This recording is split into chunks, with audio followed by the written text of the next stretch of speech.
Amigas, amigos, bienvenidos a Galería VIP. ¿Quién de nosotros no estudió Esbozo de Historia Universal de Juan Brom? Y tenemos hoy a su hija. Muchas gracias por estar aquí con nosotros. Gracias por la invitación. Cuéntanos, ¿cómo es ahora hablar de la obra de tu papá cuando ya no está, presentarlo, etcétera? Pues realmente es un poco raro, pues precisamente porque cuando los autores se van, pues en general los libros se quedan estáticos. Y en este caso mi papá tuvo la idea siempre de que la historia es algo vivo, que continúa. Entonces, él en su testamento dejó escrito que él quería que una comisión de sus amigos cercanos, historiadores profesionales que conocían su visión del mundo, continuaran su obra y renovaran los libros. Y entonces, por eso, hay una edición revisada, actualizada de este libro de mi papá, que, bueno, que parece que es todo un clásico. Por ejemplo, obras de arte, pero también obras importantes que han marcado la historia reciente del mundo, ¿no? El 11 de septiembre. ¿Quién ha participado en esta actualización? Esta actualización se llevó a cabo por las maestras en historia Dolores Duval y Dolores Hernández, que son colaboradoras muy cercanas de mi papá, también en la realización de otras obras que él tiene. ¿Y qué tal este trabajo? Contradictorio entre ellos, llega a haber disputa, el debate de qué actualizar y en qué forma, qué incluir, pues de alguna manera, sobre todo la maestra Dolores Hernández trabajó muy de cerca con mi papá. Entonces, ellos ya tenían platicado, ellos me refiero a mi papá y a Dolores, tenían muy platicado qué es lo que había que actualizar. Sí. Entonces, no es que se haya modificado el texto, finalmente el autor es Juan Brom, pero hay actualización de algunos artículos, de algunos capítulos clave, y por supuesto estos libros tienen la particularidad que tienen un capítulo de últimos acontecimientos, y ese por supuesto se irá actualizando periódicamente. ¿Y el resto de sus libros? Tiene dos libros con características semejantes, que son el Esbozo de Historia Universal y el Esbozo de Historia de México. El Esbozo de Historia de México también se actualizará.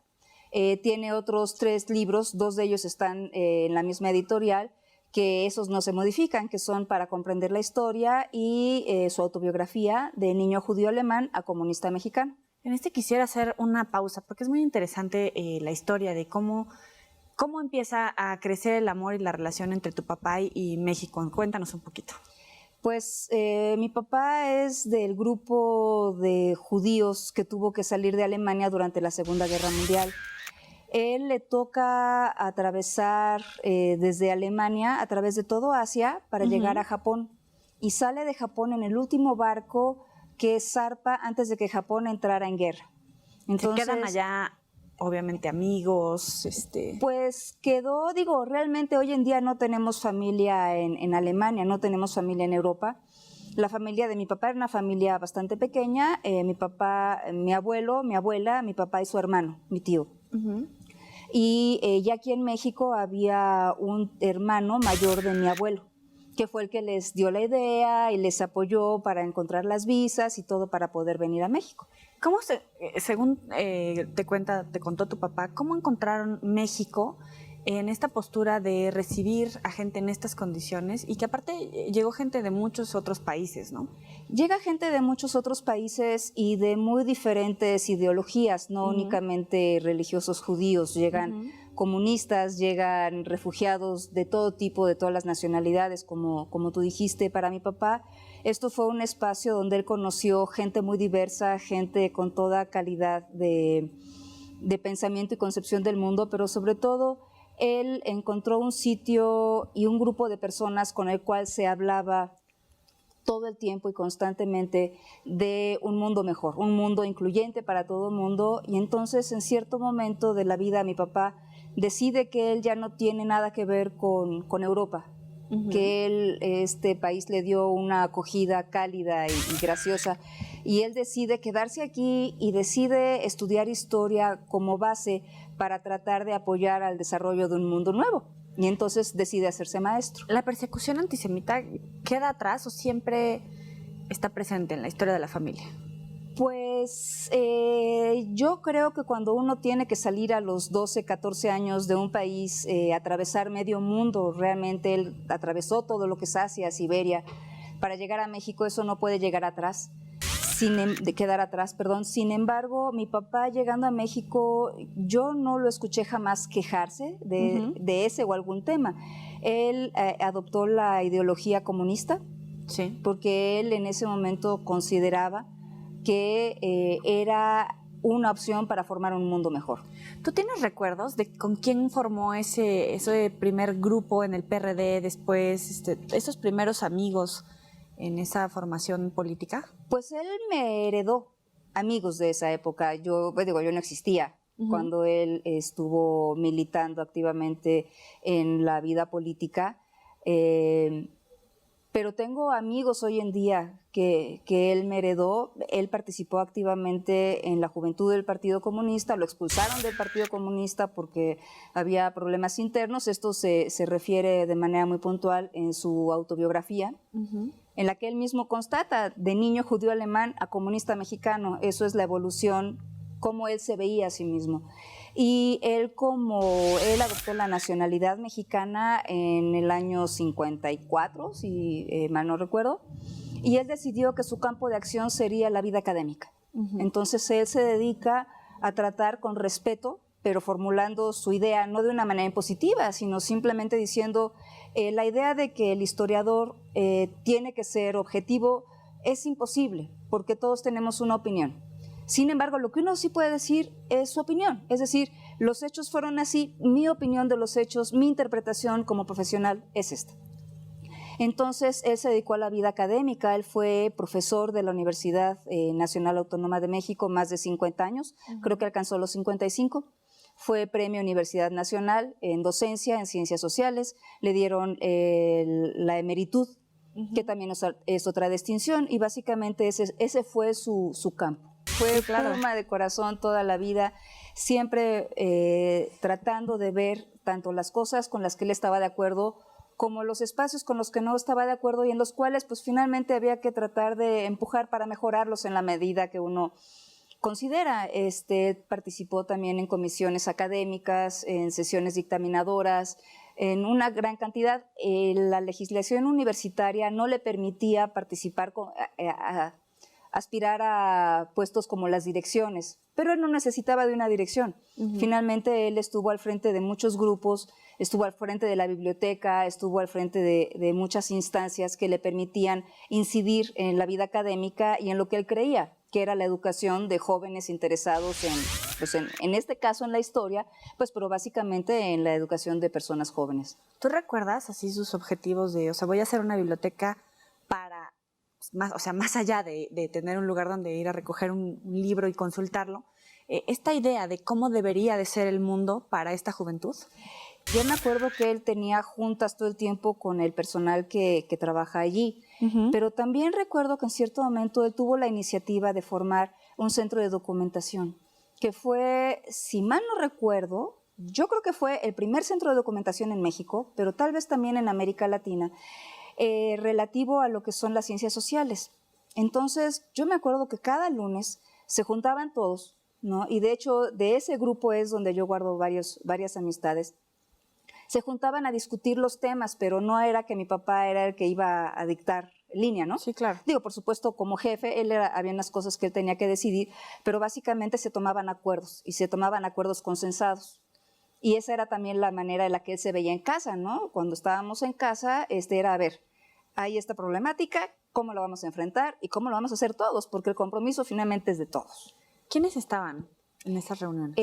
Mis papás se separaron cuando yo era muy joven, y después, por azares del destino, vivimos con él, mi hermana y yo. Entonces, bueno, yo recuerdo muy bien y aún hoy con mis propios hijos que cuando yo tenía como unos 19 años me dijo, mija, aquí hay un coche para tu hermana y para ti.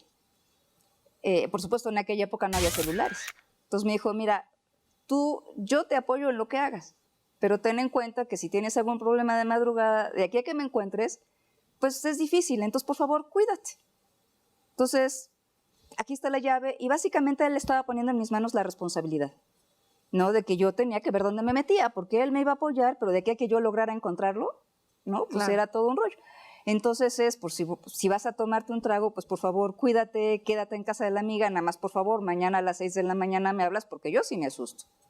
Oye, ¿No? él fue la licenciatura, la maestría y el doctorado en historia. ¿De ti dónde te sale el amor por la medicina? Pues yo creo que eso es pura espontaneidad, tú. Sí, no, nada que ver ahí. No, fíjate que mi papá nunca me empujó para hacer o no hacer algo. Realmente yo disfruté mucho tomando mis decisiones y equivocándome en algunas a lo largo de la vida. Yo no sabía muy bien qué hacer, pero sí te puedo decir que me impresionaba mucho la figura de mi papá. Entonces, entre que me gustan las ciencias sociales, pero no me despertaban tanta pasión, y la figura de mi papá, creo que son dos componentes que me hicieron tomar mi propio camino y decir, bueno, pues si yo aquí voy a ser alguien, seré Rocío Brom. Y no niego a mi padre, pero aparte de ser hija de mi padre, pues soy yo misma. Digo, a tono personal, a mí que no me entraba mucho la historia, cuando me topaba con sus libros, el tema de geopolítica creo que te ayudaba mucho más si lograbas aterrizar y entender, ¿no? Por qué las cosas y sus consecuencias. Y para muchos de los que fueron sus alumnos, en varios foros que hablan de tu papá, esa es la referencia que tienen, ¿no? De el buen maestro, pero cómo aterrizaba todo el conocimiento a futuro. ¿Te pasó? Pues me pasó sobre todo, tal vez no tanto, bueno, sí, geopolítica, finalmente, tal vez yo no lo veía nunca de esa manera hasta ahorita que tú lo mencionas, pero sí, a mi papá le gustaban mucho los atlas. Y efectivamente terminaba diciéndote, es que fíjate que en tal espacio hay tal, no sé, ¿por qué el maíz se diseminó en América y no en Asia? Pues porque en América corre de norte a sur y en Asia corre más bien los planos verdes, corren más bien horizontales a lo largo del Ecuador, entonces no pueden caminar. Es decir, esas situaciones geográficas, por supuesto, pues impactan y sí, periódicamente me hacía notar algunas situaciones así. Oye, recomiéndale a la gente un buen acercamiento al esbozo de Historia Universal o a cualquiera, no sé cuál sea tu libro preferido de tu papá. De estos libros, bueno, por supuesto yo le tengo mucho cariño a la autobiografía porque me habla de mi vida. Habla también de dónde vengo yo y me ayudó en su momento también a entender a mi padre. Sin embargo, a pesar de que cuando era joven y tenía en la escuela este texto, lo olvidaba, pues hoy en día lo rescato también como un libro de consulta de cabecera. Es un libro concreto en donde en unas cuantas páginas uno puede encontrar una idea clara de lo que es el desarrollo de una cierta época en alguna parte del mundo. Rocío Brom en Galería VIP. Vamos a hacer una pequeña pausa y regresamos. No le cambie.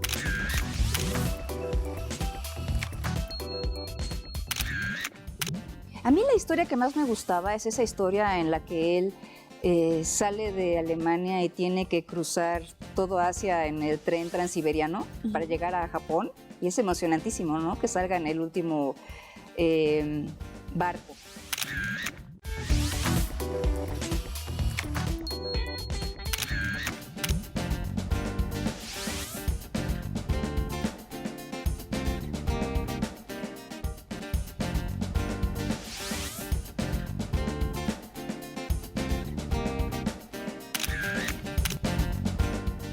Gracias por seguir con nosotros. Estamos platicando con Rocío Brom y decías que tu libro preferido era de niño judío alemán a comunista mexicano, una autobiografía de tu papá.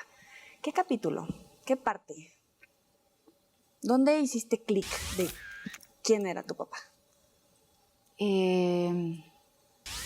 mí la historia que más me gustaba es esa historia en la que él sale de Alemania y tiene que cruzar todo Asia en el tren transiberiano para llegar a Japón. Y es emocionantísimo, ¿no? Que salga en el último barco.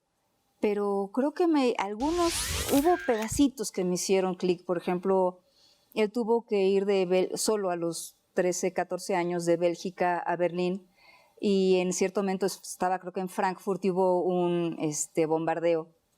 Entonces se queda dormido en un sótano, ¿no? Junto con otras personas que quién sabe quién serían.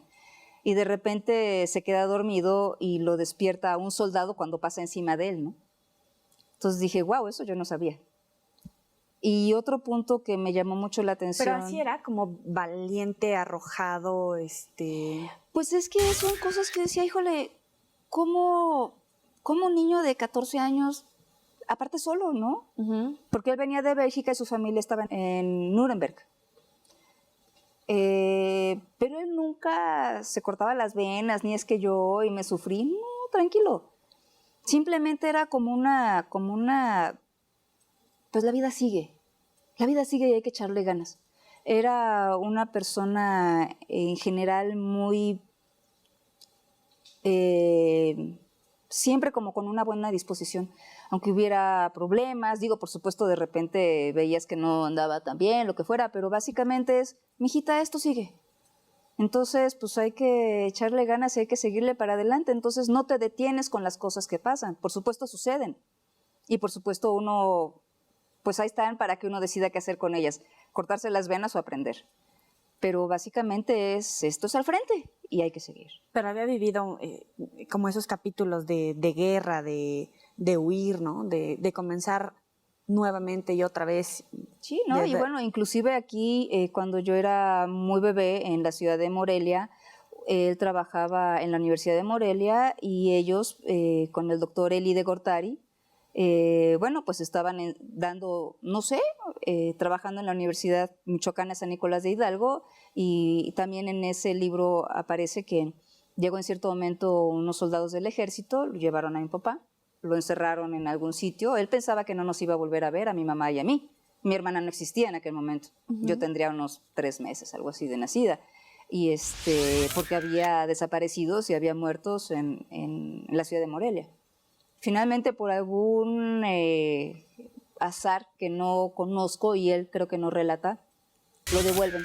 Lo dejan ir al día siguiente, pero mientras tanto, pues ya se había pasado toda la noche pensando que lo iban a torturar, que lo iban a desaparecer, ¿no? Entonces esos sucesos, bueno, también suceden en nuestro país, no, son más notorios hoy en día, no son nuevos. Y bueno, finalmente lo que mi papá decía y repetía es, bueno, pues de qué manera vamos a tratar de que esto no suceda, de que todos tengamos un espacio para hablar, para desarrollarnos, para todos vivir mejor. ¿Y solo le pasa a los que se cuestionan el orden del mundo, el orden de las cosas, el que trata de cambiarlo? ¿O es una situación que se va dando? No importa dónde estés, sino que te agarró mal parado el punto. Híjole, pues eso no lo sé. Yo creo que esto sucede más a personas que en mayor o menor medida se cuestionan y cuestionan. No únicamente se cuestionan para sí mismos, sino son capaces de expresar ideas y decir, oye, ¿y que esto no podría ser de otra manera? ¿No? Y bueno, por supuesto, esos son personas que tienden a ser más blanco, ¿no? El que es diferente. Si aparte sucede que estabas en algún día en el mal sitio, en el mal momento, por supuesto eso sucede también. Y también le tocaron, obviamente, las situaciones de crisis electoral, ¿no? Aquí en nuestro país, la caída del sistema, todos estos cambios. Sí, por supuesto. ¿Cómo los vivió él? Bueno, había momentos en los que él se preocupaba muchísimo. Él es viejo conocido del ingeniero Cárdenas, muy apoyador en general de sus ideas, ¿no? También fundador del PRD, aunque finalmente él ya se consideraba partidista, ¿no? Pero sí, por supuesto, siempre con una mirada activa y siempre participativo de la vida nacional del país en el que él eligió quedarse, ¿no?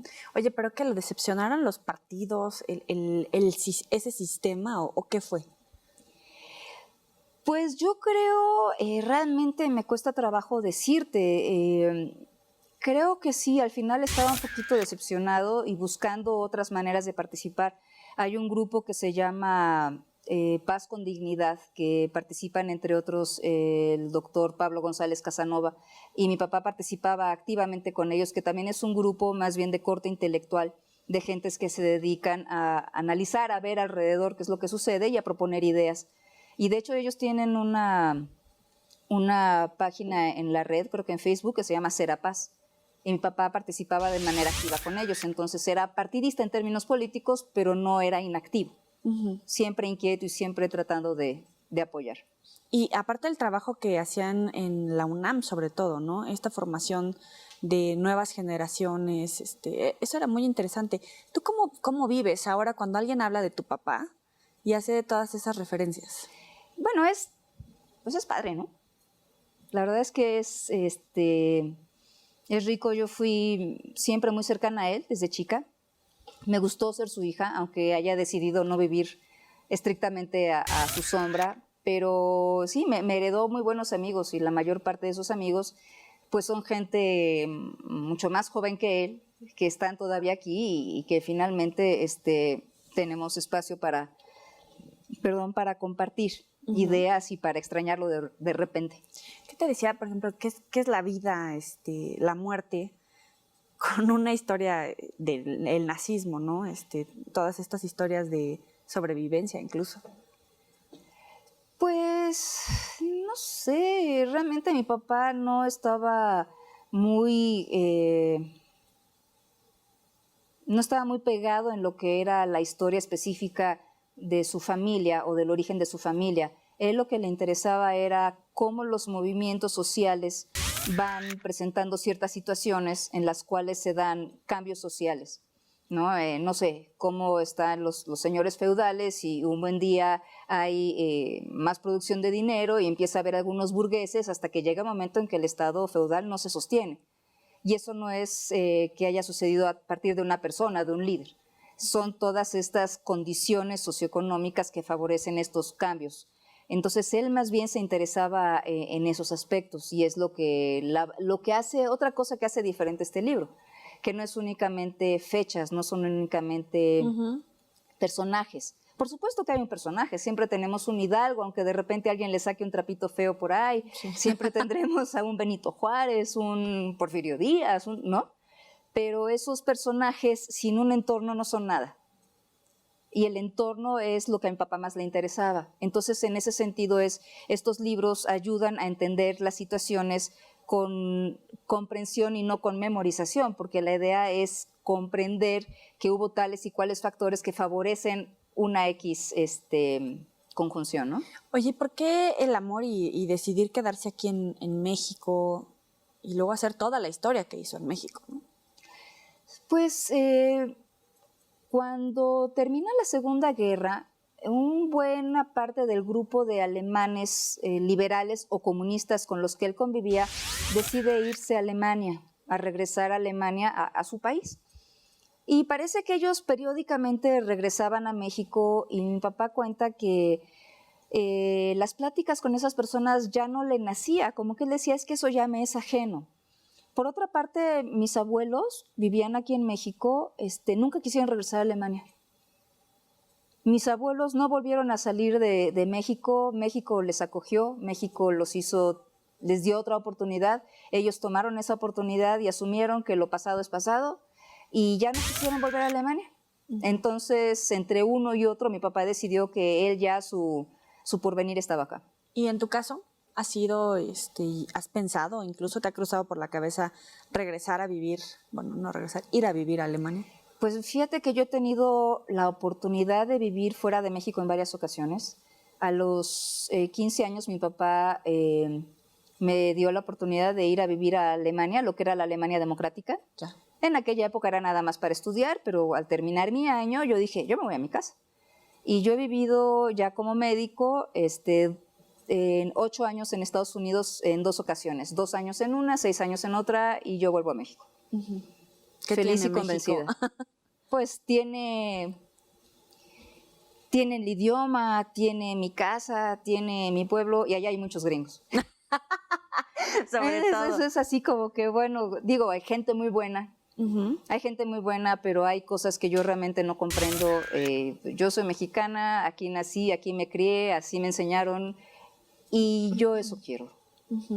En este afán que tenía tu papá como de cuestionarse las cosas, ¿ahora cómo ves a nuestro país?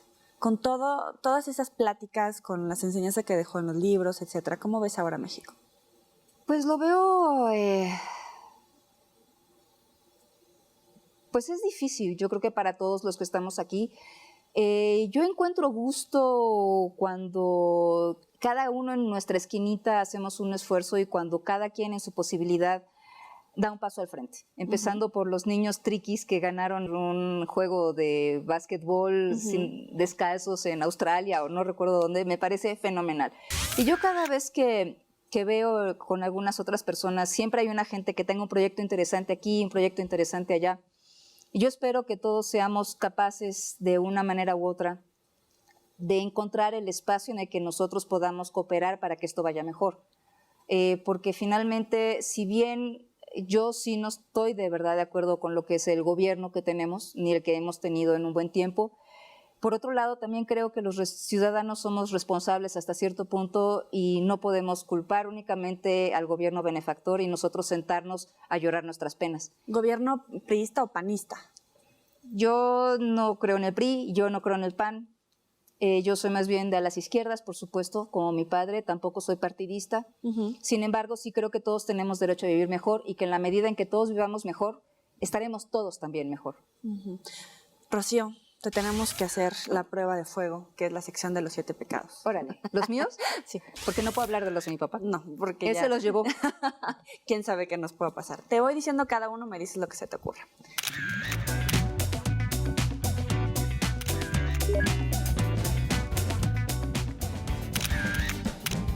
Si te digo Gulan, ¿qué piensas? Cajeta. Lujuria. Enrique. Pereza. Sábado. Soberbia. Que sí está feo. Manuel. Avaricia. Canicas. Envidia. Profesión. Ira. México. Rocío, un placer haber platicado contigo. Muchas gracias. Y gracias a ustedes por acompañarnos. Hay varios libros de Juan Brom. Ojalá puedan checar alguno de ellos y si no, ponerse en contacto con Rocío. Nos vemos la próxima. Pasen la bien.